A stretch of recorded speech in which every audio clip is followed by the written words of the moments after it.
Hey everybody, welcome to day 5 of 100 Days of Value. But before we get into today's topic, I'm going to give you a brief history on Ahia Miawu's career. Many years ago, I was a hair braider, and that's all I knew, and that's all I did.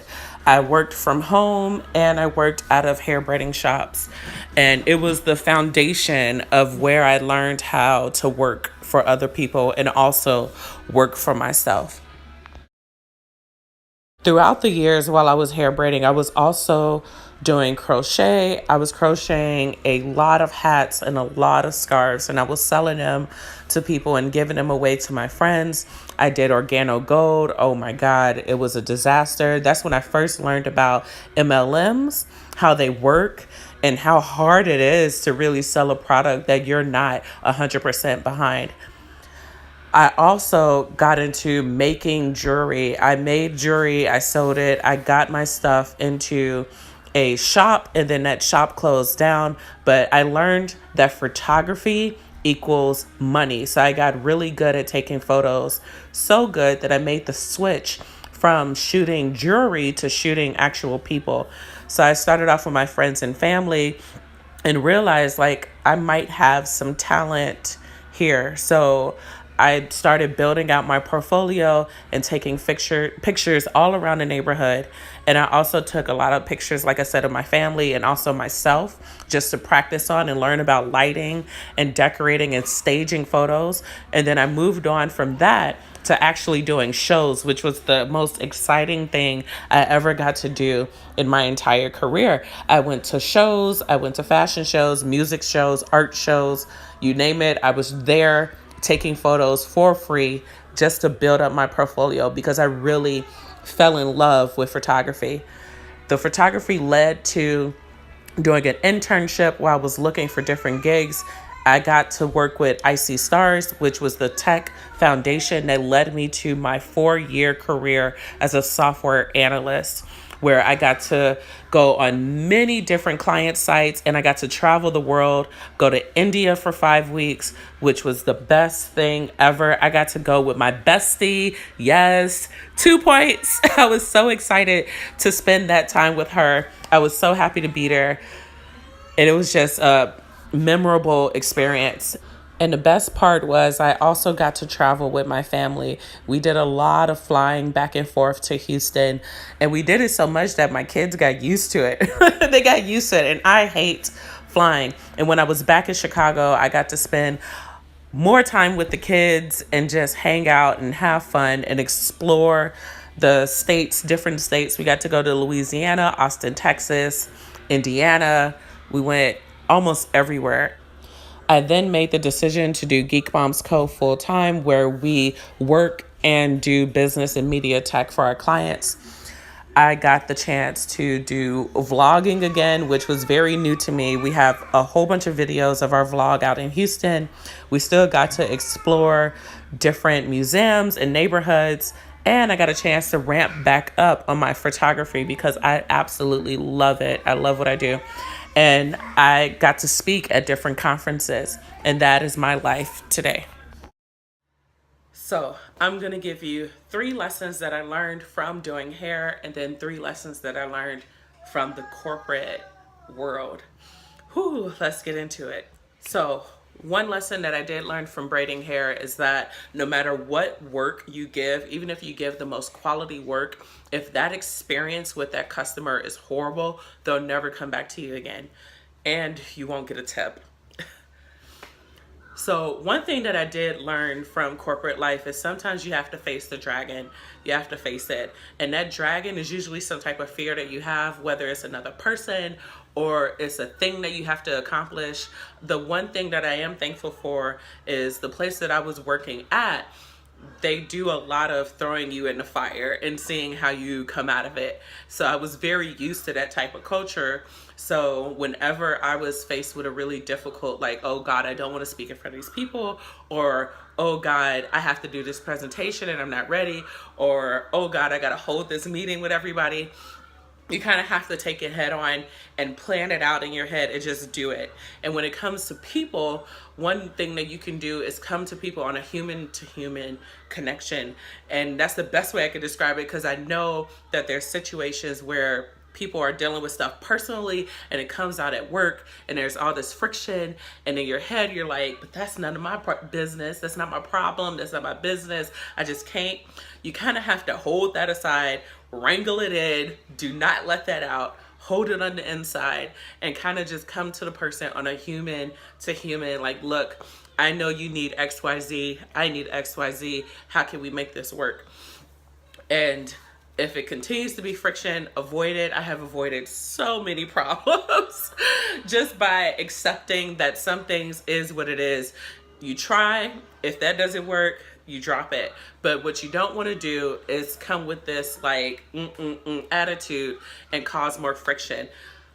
De-escalate the situation, walk away from it if you need to. If you have to continue to work with each other, find a solution around it. Because what you don't want to do is become that person that brings the drama. That's what you want to avoid. Don't do that, because that's a bad look and it's very hard to shake off that look. So the second thing I've learned about from hair braiding, actually it didn't come in until later on in the years, and I learned how to market myself. Like, and I getting tongue tied because I didn't even know at the time that that's what I was doing. But around the time I was hair braiding, I was homeless. I was living in squatter houses. I was just like, it was horrible. But if I didn't braid hair, I didn't eat. So guess what I had to do? I had to braid hair. But I was living at 42nd and Princeton, which is not the greatest neighborhood. You can't just walk up there and just say, hey, I want my hair braided, because there was no windows for me to even see you out of. But I had to find a way to get myself out there and say, hey, I'm braiding hair. Hey, I'm braiding hair. And my way of doing that was I went to Craigslist and I put my ads out there. I was regular. I was consistent because I was hungry. I was so consistent that I just kept putting out ads and ads and ads. And then the second thing I did was I took pictures. I took pictures of my work, and that was huge because I was building my portfolio and I was putting it out there into the interwebs. I put it on Tumblr and I put it on StyleSeat when they first came out. So that gave me leverage to get more and more and more clients. And I take that into what I do now, and I have to be consistent with putting myself out there, and I have to take pictures of my work. I have to document my work rather than just say, hey, I'm doing tech now. I'm doing tech now. I have to document my work and put it out there for the airwaves to see. So that was the biggest thing that I learned from hair braiding. So the second thing that I learned from corporate is to embrace the process. And no, I'm not talking about walking through the door being entry level and then you got this stack of papers on your desk and then you have to like shovel your way through life and all. That's not what I'm talking about. The process of technology, onboarding onto things, learning how to work through different projects, learning what dependencies you have, what blockers you have, what steps you need to go through to get a project done. That was like, oh my God, this is how you do it. This is how you do it. And learning the different strategies on how to do project management is key, because you need to figure out what works for you, whether it's to do, doing, done, blocked, dependent on this thing. Like, you have to learn what process works for you, and you can apply that to many different areas in your life. Learning project management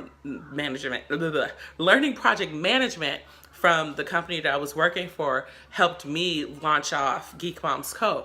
If it wasn't for me learning that process, I would have just been swimming like barely well, I'm still that way now. But anyway, that's how I was able to kick off Geek Moms Co. was from learning about processes through the corporate company I was working for. Whew.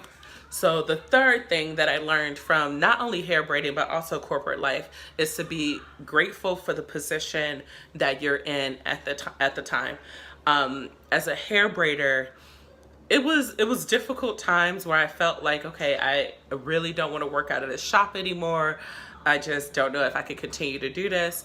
But because I've learned so much, and I was really debating about this third lesson because there were so many other things that I learned from hair braiding, not only from the process of doing it, but also from the people I interacted with. There was so much that I gained. But I was grateful to be in that position because I was able to taste what hunger was really like, because I was really hungry during that time.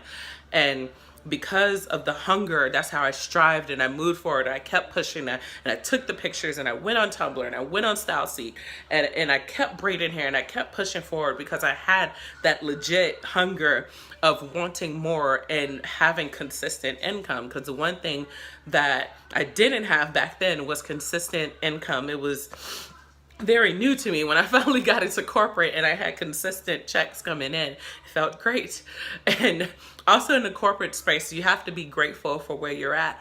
Like, I know a lot of people complain about their job and they say they hate corporate and they hate their job and they hate everything. But I had a conversation with one person right before I was getting ready to leave.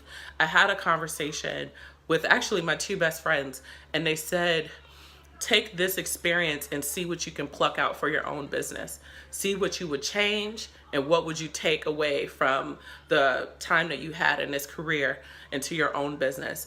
And as soon as that happened, my, like, everything shifted.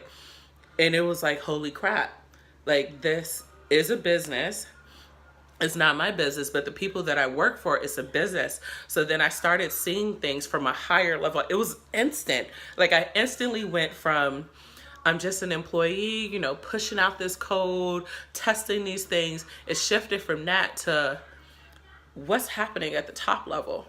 What's happening with our leaders and those in management positions, like what is happening? And then I started looking at different accounts, and then I started looking at different roles, and I started to see how each role played its part in one bigger thing. And it shifted everything, and it made me think, what company culture would I have for Geek Moms Co? How do I want the employees to feel? Am I going to have different tiers of employees, or am I going to have a level equal tier for everybody?